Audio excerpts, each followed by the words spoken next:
This morning, a Blue Mounds woman accused of killing her mother is set to appear in court today. We'll break down the charges she's facing.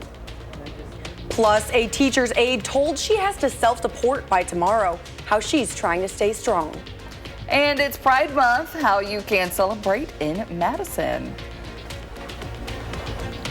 Well, good morning, and thank you so much for waking up with us this morning. Happy Monday. I'm Michelle Renee Quinn, filling in for Chris Stanford, alongside meteorologist Savannah Brito. And I'm Kyrie Ann Lee. Thanks for waking up with us this morning. So I know things are heating up today, ladies, but have you had your air on yet this year? Yes. Yeah. Yes. Absolutely. Absolutely. Had to cave.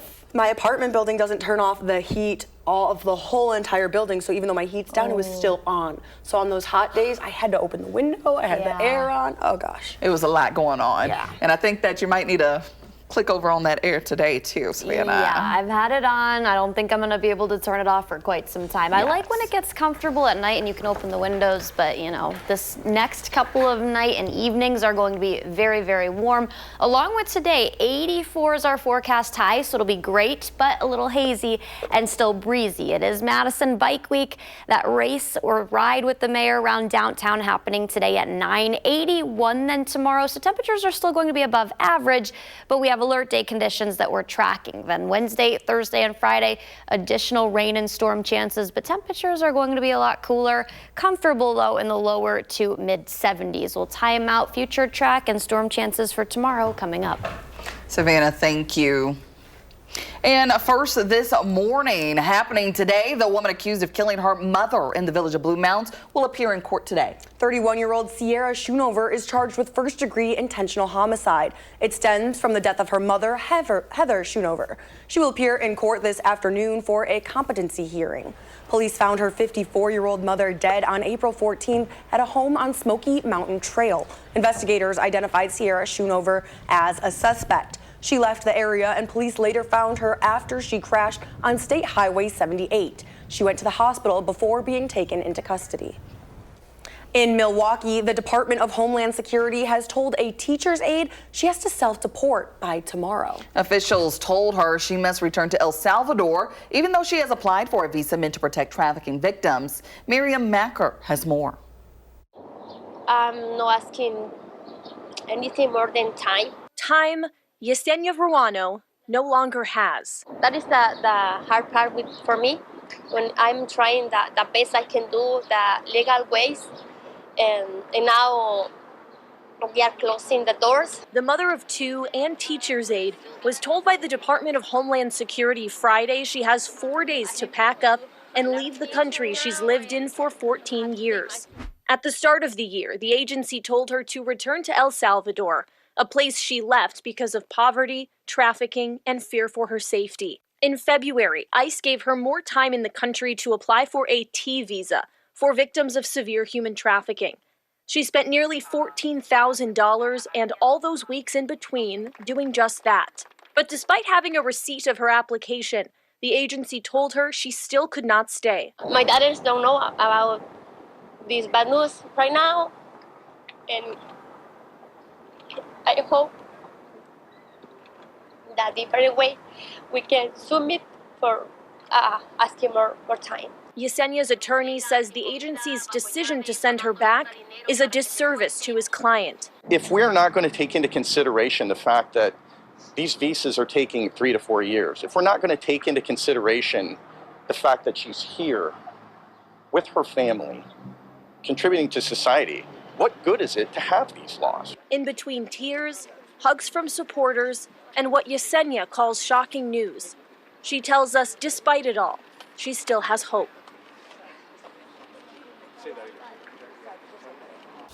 Now to some local news. In Dane County, the Firehouse Subs Public Safety Foundation has awarded a grant to the Janesville Fire Department. The $31,000 grant will fund new updated equipment, including a fire extinguisher system, a laser extinguisher, and related accessories. The outgoing Beloit Police Chief has accepted a new position with the Seattle Police Department. Andre Sales will serve as the department's new Deputy Police Chief. He will join Madison's former police chief, Sean Barnes. Sales' last day in Beloit will be Friday. In international news, conservative Karol Nawrocki has won Poland's presidential runoff election with 50.89% of the vote. He narrowly defeated the liberal candidate in a tight race that revealed deep divisions in the country. Nawrocki's win suggests Poland may take a more populist and nationalist path under its new leader. He was backed by President Donald Trump. Dozens are dead in Gaza after Palestinians waiting for aid at a distribution center came under fire. At least 49 people were killed and more than 200 wounded. Health officials say most were suffering from gunshot injuries. Eyewitnesses say they were killed after Israeli forces opened fire. Israel says soldiers fired warning shots and deny any shooting took place. Voting for Madison Magazine's Best of Madison 2025 is now open. From now through June 30th, you can vote once per day on your favorite food, lifestyle, entertainment, and more that Madison has to offer. Just head on over to channel3000.com/Madison Magazine and stick around for about 15 more minutes. We'll have Madison Magazine live in studio to share more. In June marks the beginning of Pride Month, an annual event that celebrates the LGBTQ+ community and their contributions to culture. Pride Month began as a tribute to those who participated in the Stonewall riots. Pride Day falls on June 28th, commemorating the day in 1969 when police raided the Stonewall Inn, a gay club in New York City. Patrons, staff, and neighborhood residents responded by rioting outside, and protest continued for 6 days. The Stonewall riots sparked the start of the gay liberation movement in the United States. Here in Madison, there will be events throughout the month to honor Pride Month. Today, Mayor Satya Rhodes Conway will be raising the Pride flag. She'll be joined in giving remarks by Dane County Executive Melissa Agard, City of Madison alders, and Dane County Board supervisors.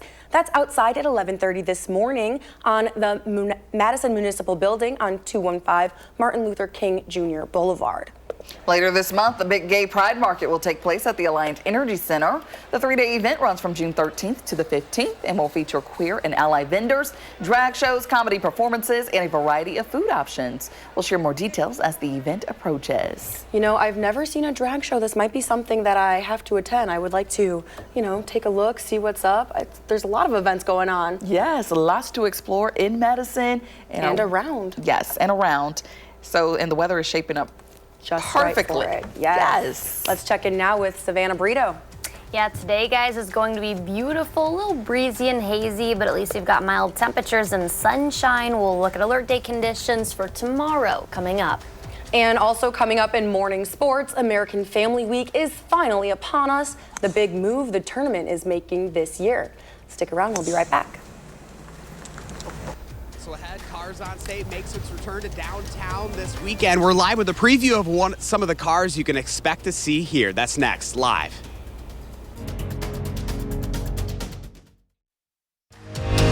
You're watching News 3 Now this morning. Moving forward.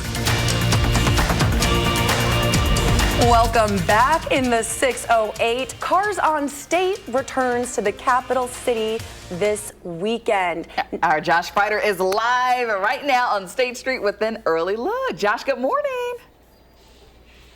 Hey, good morning, guys. Yeah, we're going back in time with a little history on cars this morning. Cars on State is Saturday, but we're getting an early preview of just some of what you can expect with more than 100 cars right here on State Street. I'm starting with my buddy Cass here this morning. Cass, good to see you again. Good morning. How's it going, Josh? Oh my gosh, it's wonderful. This is always one of our favorite events of the year, and you've been doing this for quite some time, and it continues to grow. Yeah, this is our 16th year of doing the Cars on State.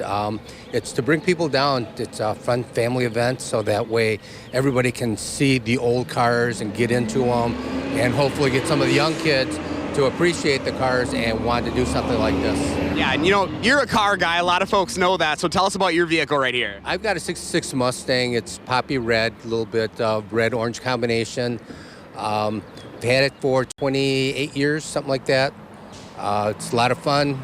Done a lot of work to it, body work, done engine work. A lot of the stuff I can do myself because I was growing up working on cars, but there's some stuff I still can't do.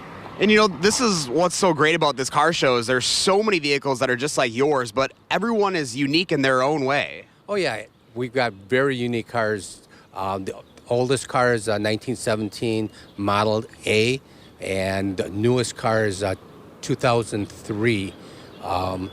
So we got big variety, a lot of muscle cars, a lot of really unique stuff like the stuff you're going to see today. Oh, I love it. Lots to check out. I've also got my buddy Aaron over here. Aaron, good morning to you. Good morning. So tell us about your car right here. I love the color. Thank you. This is a 1974 American Motors Gremlin. Wow. Okay, so how long have you had this? About 10 years. It was a father-son restoration project and a lot of time and energy spent. So have you been a car guy your whole life? Yes, yeah, my dad's been a car guy and just kind of fell into it. And so when it came time to do something, this is what we picked. And yeah, it was a lot of fun. What's it like for you to be part of the Cars on State show? It's great. I mean, I like that it's downtown on State Street and people can walk by. Maybe they're not into cars, but they see them and they maybe get into cars. And yeah, it's just a good time. You have any other cars, or is this your only one? We have quite a few, but this is the only one that's mobile right now. So is this kind of a hobby of yours? You just like to be able to restore cars, enjoy the car process? Yeah, it's a lot of fun, and like I said, just something my dad and I have always done, and the best thing is getting out and driving. Oh my gosh, that's so cool. All right, Cass, so coming up this weekend, right here on Saturday, what can folks expect? They expect some good weather, hopefully. There'll be cars up and down. They've got a lot of restaurants that are going to be open, outside seating, just a lot of shops. They're really nice time coming down on State Street. Oh my gosh, looking forward to it. So if you'd like to learn more about Cars on State, you can go to the story up on channel3000.com. Coming up at 6:45, we're going to learn a little bit more about Bart's Lincoln over here on the left, ladies. So we got a little bit more to look forward to coming up in our next half hour. A little different than Honda CR-Vs that we're used to here over at News 3 Now, guys. It's going back in time a little bit. Absolutely. They're riding in style over there. Love it. Josh, thank you. Let's check in now with meteorologist Savannah Brito with your first warn weather. What's our biking forecast look like? Yeah, yesterday kicked off Bike Week in Madison, and today's looking beautiful. We're going to see temperatures warm, still in the lower to mid 80s, although the hazy sunshine because the wildfire smoke that's still going to be out there across southern Wisconsin could limit temperatures a little bit, but I still think we'll make it in the lower, maybe a couple spots that top out in the mid 80s. Definitely get out and about. Today's going to be the best day. Rain and storm chances are going to increase tomorrow with alert day conditions returning to southern Wisconsin.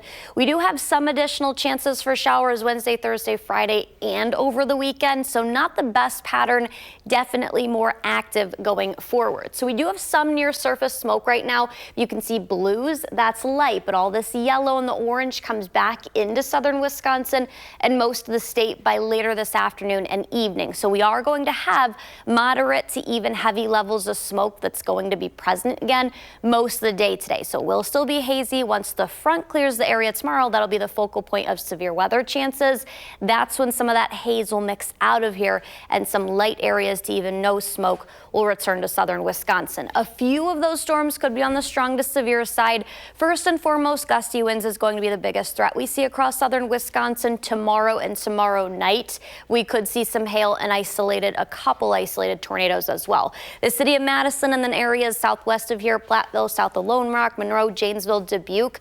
Those areas are all where the best chance of severe weather will fall. That's a 2 out of 5. It's still lower level, but the rest of the area doesn't have as great of a chance compared to Madison and those areas that are under that 2 out of 5. I don't think we're going to see any rainfall today or tonight. In fact, temperatures even stay pretty mild overnight with lows near 70 degrees. I think we'll fall into the mid to upper 60s here, and then mostly dry tomorrow morning and afternoon. Once we get past lunchtime, that cold front's going to push through areas northwest of here across Minnesota and then central Wisconsin. I think that peak time roughly 4 to about 8 p.m. for Madison, and then those storms clear out and move out of the area by that early nighttime hour. South and east of Madison could hold on to that storm chance until about midnight, but I think the threat diminishes overnight, and that's when temperatures are going to fall into the 70s.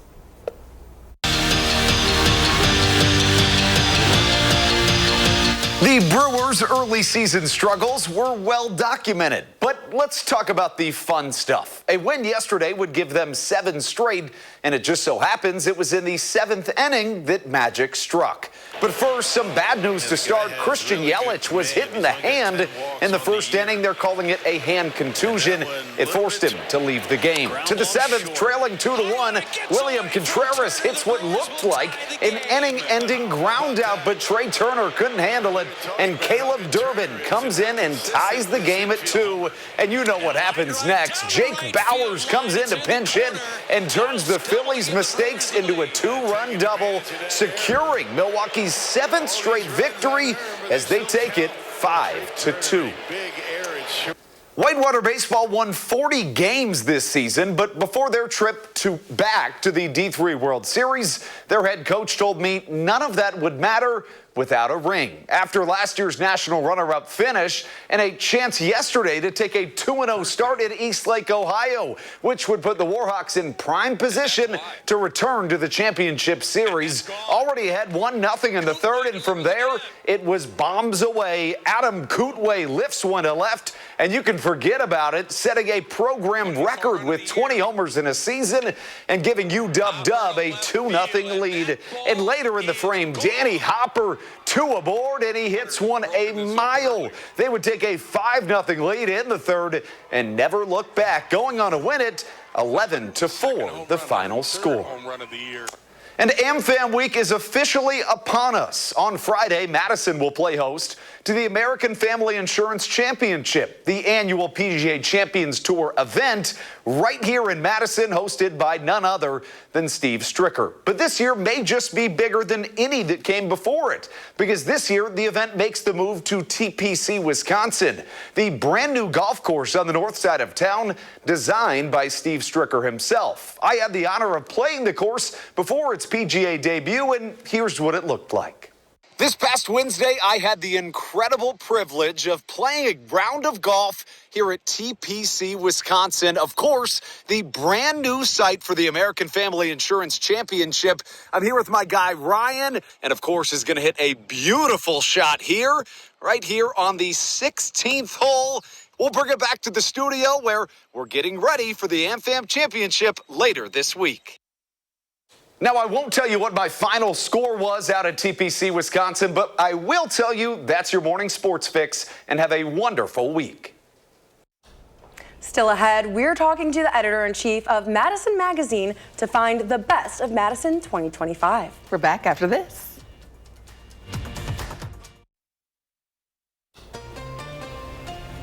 Welcome back. Voting for the Best of Madison 2025 Readers Poll is underway right now. You can cast a vote for your favorite nominee in each category. And joining us to tell us more is Andy Baleen, Madison Magazine Editor-in-Chief. Thanks so much for joining us. Thanks for having me on. Absolutely. So as of 6 a.m., about how many votes have been casted? I checked it at 6 a.m. We have over 21,000 votes already. And it's been open for a day. One day. Yeah, it kind of blows my mind every year that this Readers Poll means a lot to the people of Madison and beyond. And so it's open. It just opened yesterday. This final voting phase goes through the end of June. Yes, and so how long has this been going on, and what's the importance of it all? Yeah, this is our 44th year. So readers polls are a huge thing in bigger cities like Madison, and even smaller cities. There's best of competitions, and ours has been a readers poll since 1981.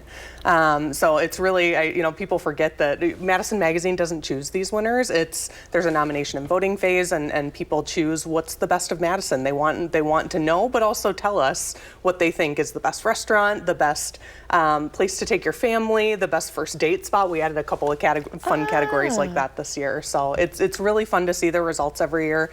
And it kind of acts as a time capsule of Madison too, that shows people where they like to go and what they like to do and what they thought was the best. Yes, and I know some people may be wondering, what's the process for this all? Yeah, yep. There's quite a bit of time in between the first nomination phase. So that happened a little earlier this year, where you could vote once a day, every day, and we do that in an effort to try to make this list as accurate as possible in terms of trying to avoid some ballot stuffing concerns that people have. So we have a nomination phase, and the top 6 vote getters move on to the final voting phase, which we're in right now. So the top 6 contenders in each of our categories, which we have hundreds of them, are now in the final voting phase, and people only get one vote per category this time. So you kind of have to make it count. Okay, yes, and there will be a gold, silver, and bronze winner, right? Yes, gold, silver, and bronze, unless there's a tie. Sometimes there's a tie in categories, but that'll be in our October issue in Madison Magazine. And then we have a party in October to celebrate our winners, the Best of Madison Taste Party at the Edgewater. So we'll be sending the date out for that soon. But yeah, it's really, I enjoy this kind of fun. You'll see a lot of vote for us in Best of Madison, and that's fun to see around town. But really want to encourage people to vote for your favorite place. It's a way to support local businesses too. And they can do that on channel3000.com/Madison Magazine, right? Yes, we have actually a quick URL too. That's madisonmagazine.com/BOM, and that'll take you right to the ballot. All right, Andy, thank you so much for joining us. Yeah, thank you for having me. Absolutely. We'll have all these details on channel3000.com.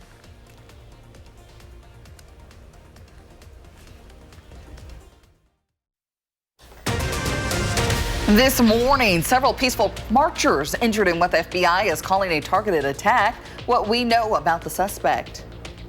Plus, it is Bike Week. We'll have a preview of events to look forward to. Good morning, everyone, and welcome to News 3 Now this morning on your Monday. I'm Kyrian Lee. And I'm Michelle Renee Quinn, filling in for Chris Stanford. Thanks for waking up with us this morning. Things are going to be heating up today, so if you haven't turned on the AC yet this year, you might want to. Today may be the day. For it, for sure. Yes, let's check in with our meteorologist, Savannah Brito, who's live from our patio in Madison. Good morning. Good morning. Yeah, today definitely going to be a warmer one. We are going to see temperatures rise in the lower to mid 80s. This morning's not bad. We're actually in the 50s. Got a couple of cooler spots, but then La Crosse even at 60 this morning.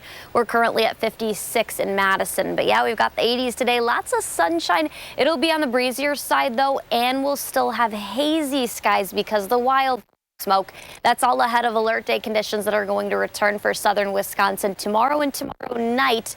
The threat of strong to severe thunderstorms are going to return. We'll time that out on Future Track and talk about exactly what threats we could see tomorrow coming up. Savannah, thank you.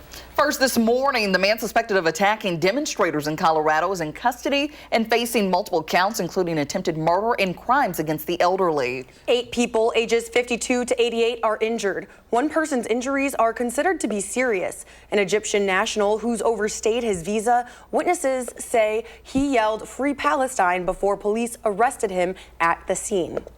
It is clear that this is a targeted act of violence, and the FBI is investigating this as an act of terrorism. I heard a big boom and people yelling and screaming. One person caught on fire from head to toe.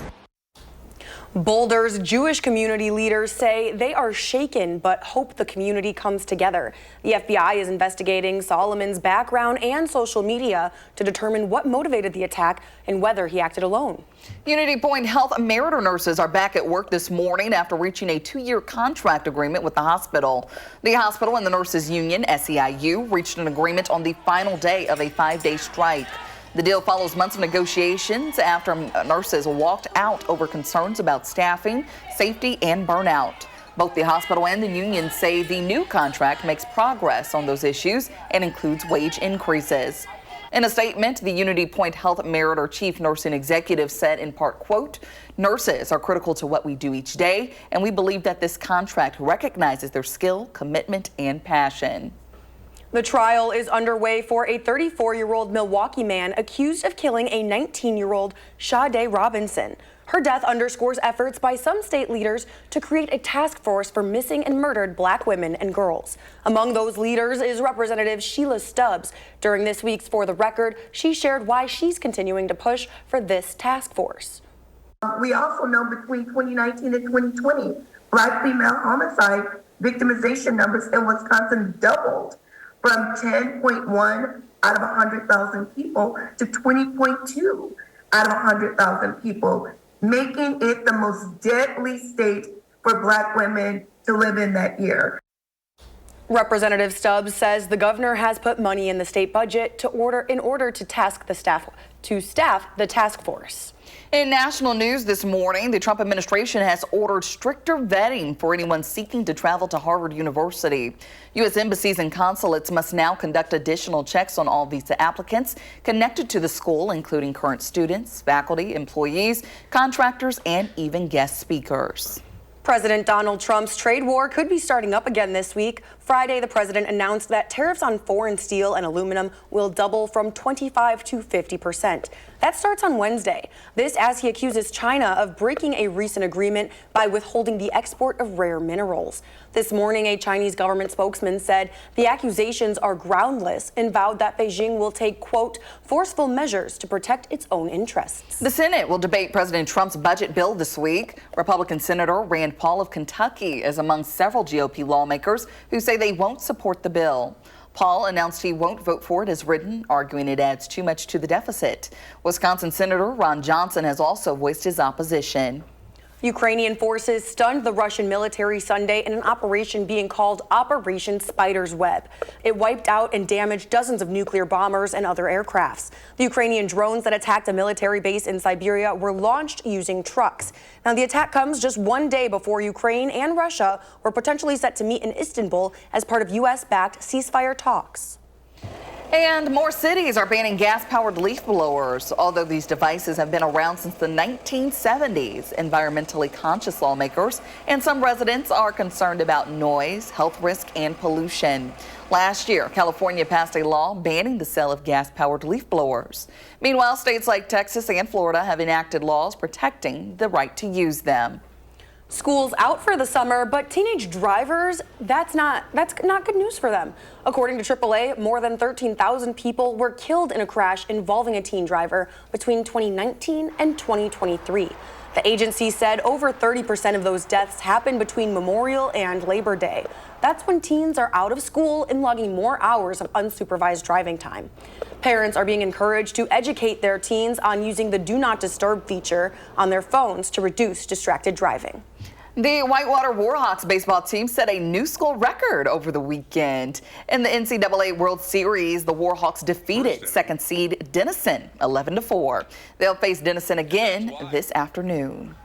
Madison's new professional volleyball team has completed its inaugural season. Players Lauren Carlini and Claire Shaw say the team had a roller coaster season, but the fans stuck with them. Carlini and Shaw say they were surrounded by fantastic women every step of the journey. Despite having to start from scratch, they say it's all worth it to show those younger generations what they're capable of. I feel like, one, it's not easy, but we had people like Lauren and other founding players and people behind the scenes who have been working on this for 4 or 5 years in the making. So having them coming in early, doing the hard work, and then us players showing up and kind of just getting to do what we love. And I think it's more of a joyful thing, and we get to show the younger generation like what they can do later in life, because I feel like we didn't have that growing up here. The team is looking forward to the season and possibly with more Badgers on the roster. Now, voting is open for Madison Magazine's Best of Madison 2025. From now through the end of the month, you can vote once per day for your favorite food, lifestyle, entertainment, and much more that Madison has to offer. Just visit madisonmagazine.com/BOM to cast your vote. Both Madison and Middleton's Bike Week are underway. The Madison celebration includes group rides, gatherings, and special discounts across the city. Madison Bike Week runs until next Sunday. During the week, you're encouraged to explore Madison on 2 wheels. That's by commuting or just enjoying the ride. If you don't have a bike, Madison Bee Cycles offer a 25% discount on passes. Now, all events can be found on madisonbikes.org. You can also volunteer via that link. As part of Bike Week, this morning you have the chance to share the road with Madison Mayor Satya Rhodes Conway. You'll have the opportunity to join the mayor on a public bike ride through downtown. Before that happens, the mayor will host a press conference on the current and future state of biking in Madison. It starts at 9 a.m. at the Madison Municipal Building at 215 Martin Luther King Boulevard. Also today, the mac and cheese ride. Ian's Pizza will be handing out free slices of mac and cheese pizza to riders. They'll be hanging out on the Capital City trails behind the Garver Feed Mill. That's between 4 and 6 p.m. Madison Bike Week kicked off Pride Month yesterday with the annual Pride Ride. Participants decorated their bikes and set out on a 3.5-mile ride through the city. The event, hosted by Wisconsin Bike Fed, Madison Bikes, Trek Bicycles, and Active Youth Wisconsin. Middleton Bike Week will also be hosting their own range of events. This evening, they're starting this week off strong with a community bike ride. Now, the theme of the ride is Middleton Momentum, current projects, future plans. That starts at Stonehorse Green at 6:30 p.m. And then later this week, there'll be more refreshment stations for commuters, and we'll have the details all throughout the week, so stay tuned. Yes, my little ones got out and about over the weekend to ride their bikes. Okay. You know, we have Milani and Harmony, 4 and 2. 4 and 2. So even our 2-year-old was pedaling? Yes, Harmony, she was on her little tricycle. Okay. And this is like the first time she's learned to to get along. And Milani's working on her way to remove the training wheels, so we're getting there. But you know, do Mom and Dad have a bike? Are you guys gonna go on family bike rides? I cannot remember the last time I actually rode a bike. Actually. Okay, well maybe we get out there on those B-cycles and see what's up. Yeah, see if I still got it on the lakefront. You know. I don't know. That would be interesting to see. It would be fun. Maybe we can get Savannah to join us. You know, we'll make sure it's the perfect day because you know she's always on top of that. She's getting out there this morning, though. Let's check in. Yeah, guys, I am riding with the mayor later this morning. It starts at 9 downtown Madison. But then tomorrow we're tracking alert day conditions. So we'll have the details on the perfect day today and then what's to come tomorrow. And we're live on State Street this morning with the preview of the Cars on State Classic Car Show making its return to downtown Madison this weekend. We're going to learn about some of the fun that you can be part of coming up next in the 608.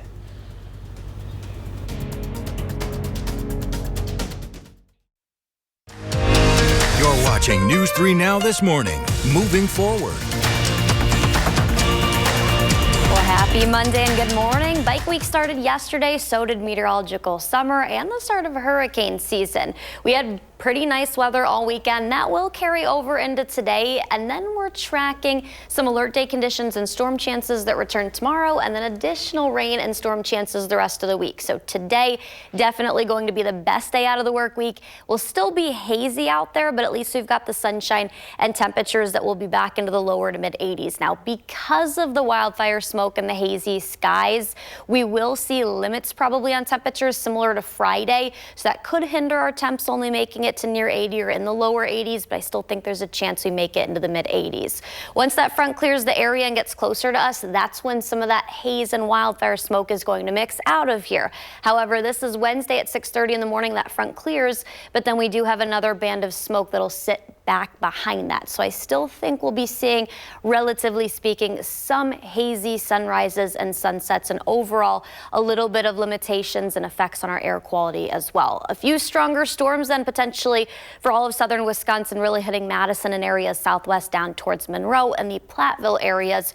Tomorrow we're looking at that storm threat increasing or returning by mid to late afternoon, evening, and then cutting off probably after midnight for Madison and most areas overnight as temperatures fall and that front moves through the area. Most of us are under a level 2 out of 5. That's a slight risk. Winds, damaging winds are going to be the primary threat, although we could see some hail and a few isolated tornadoes cannot be ruled out. Most of southern Wisconsin's included in the low-level marginal.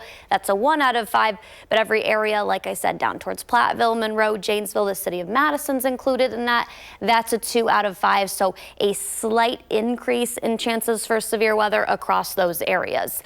Nothing today, though, aside of that haze that I said and slightly breezy conditions, few clouds here and there through the afternoon, but overall really nice day. Temperatures are not going to fall much overnight. We're actually going to stay in the mid to upper 60s, maybe even a couple spots that hold on to 70, which is really mild, especially for nighttime temperatures, considering our daytime high average is usually right about that. This is 1 p.m. tomorrow afternoon. Few spotty showers, but then the storm threat, that'll be with the cold front tomorrow afternoon northwest of here. I think the peak time for storm chances for us in Madison and most of southern Wisconsin 4 to about 8 p.m. Although east and southward, we could see some storms linger. At that point, I don't think we're really looking at strong storms, but some heavy rain going to be that primary threat later into the overnight hours and early Wednesday morning.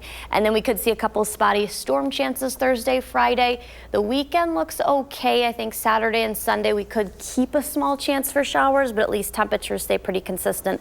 We've got a lot of 70s, some 80s though today and tomorrow. And we will take the 70s, Savannah. The 70s in the sun. That's what we want. Exactly. Thank you. June's here. It'll feel like June. Yes, ready for summer. Well, if you want Savannah to plan your day, she'd love to do so. Just record a video like you saw earlier and share your name and where you live. Then send it our way, or you can send it via our website, the First Warn Weather app, Messenger, Facebook, or email. Then watch around this time every morning to see if you come on the air. Well, we're switching gears now. In the 608, Cars on State returns to the capital city this weekend. Our Josh Sprider is live on State Street with an early look. Good morning. Hey guys, good morning to you. Yeah, we have 3 of the more than 106 cars that are going to be right here on State Street this Saturday. We're getting an early preview about what you can expect if you come on out to the Cars on State show. We have Cass joining us this morning. Cass, good morning to you. Good to see you again. It's good to see you too. So this is always a fun event for you guys because it continues to grow year after year. And how long have you been doing this now? We've been doing it for 16 years. We did have to take a small break during COVID, but everybody was so wanted it back so bad that we did bring it back. And now it's the case that you have so many people that are interested. You actually have to sadly turn people away as far as the cars go. Yes, unfortunately we do. We only have so much space, but we love all the different cars, and sadly enough, we do have to turn some people away. So right here on Saturday, this is where folks are going to be able to check it out. You've got your Mustang here, which you're pretty proud about. Yeah, I've had this for 28 years now, and it's a lot of fun. My son and I worked on it off and on. You know, when you talk about over the years, this is a mingling event for a lot of you car guys, and this is something that you guys get really excited to be able to show the community every year. Well, show the community, but car guys like to talk about their cars, and all the people coming up and down the street, a lot of times they'll say, oh, my aunt and uncle had this car, dad had this car, grandpa had that car, and it's just fun stories that come back to them, and that's what we like to do. And that's what's really cool. I mean, you're going back in time. There's a lot of history to be learned here. Oh, there's tons of history. It just makes it a fun family event. Yeah, absolutely. I want to walk over here to Bart. We have Bart wearing his Lincoln shirt, which means you've got to have a Lincoln right here in front of us, right? Yes, 1937 Lincoln Zephyr. 1937? Yes, powered by a 37 Lincoln V12 engine. Let's pop that hood. Let's show what you got working under here, because this is a little different than a modern engine, right? Oh, yes, 12 cylinders. Wow, look at that. There's not much in there compared to what we typically see in a vehicle today. No, it isn't. And, most cars, have alternators. That's an actual generator that you see there. And, that's an actual mechanical fuel pump there. You know, what makes this vehicle special for you? Why do you have it? Well, it was originally my father's. He got it in '89. He liked him ever since he saw one as a little boy. He was 7 years old, and he saw one on West Washington Avenue, and he always wanted one. So he got this one, and he's been fixing it up, and I've been fixing it up since then. So this has been kind of a family thing for you. Yeah, it has. What's it like to be part of the Cars on State show? Oh, it's a lot of fun to come out and see everything that's out there and meet people, talk to people. I mean, you're talking about different decades here. You got a 1930s here. I mean, you're talking a lot of history. Oh, yeah, and it's neat to see the whole evolution over time, how cars have changed and everything, so. Oh, for sure. Well, thank you so much for giving us a sneak peek at your vehicle. We appreciate it. Thank you. And if you'd like to learn more about the Cars on State Classic Car Show, again, it is this Saturday, 10 to 3, right here on State Street. 106 vehicles are going to be on display this year. A little different than Subi, Michelle Renee. I know you're quite proud of her, but these cars look a little bit different. He brought Subi into the conversation. Yeah, I'm a little offended. She's classic. She's definitely classic. 99 is, she's a senior citizen of a car. But I was going to say you have 106 cars to pop that hood. You know, that's really exciting, but nobody needs to talk about Subi's hood. We're good. We're good. Thank you, Josh. Yeah, Josh, every time you talk about Subi, something happens to her, so just leave her alone. We just want to leave her out of the conversation because she's running so good right now. We're done. Yes, goodbye. Thanks, Josh. Remember to let him know what inspires you in the 608. You can reach out either on social media or email us at inthe608@WISC-TV.com for a chance to be featured. Well, coming up in the morning sprint, we'll take a look at how more people are surviving and living with cancer. And before we head to break, we have a birthday we're celebrating. Happy birthday to Jeremiah and to Mylan. We hope you have an amazing day.